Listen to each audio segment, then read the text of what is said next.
Hi there! In this video, I'll give you a quick guide on how you can change Namecheap domain servers. So please listen carefully to each step that I will be explaining because I will describe everything clearly so you can follow along even if your screen looks different. So before starting, make sure that you have the correct plan or version that supports this feature so you will have full access to everything you need. So once you log into your Namecheap account, what you will have to do is proceed to the account section and click domain list. So just go ahead and click that and wait for the website to load.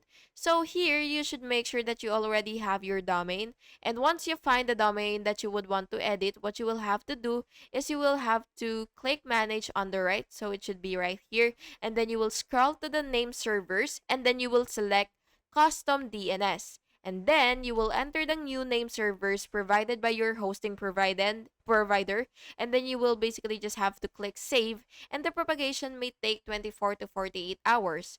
Confirm the domain is pointing correctly via your hosting dashboard. And yeah, that's basically just it, and I hope you found this video helpful, and if you did, please make sure to like and subscribe for more videos like this. Thank you and have an awesome day.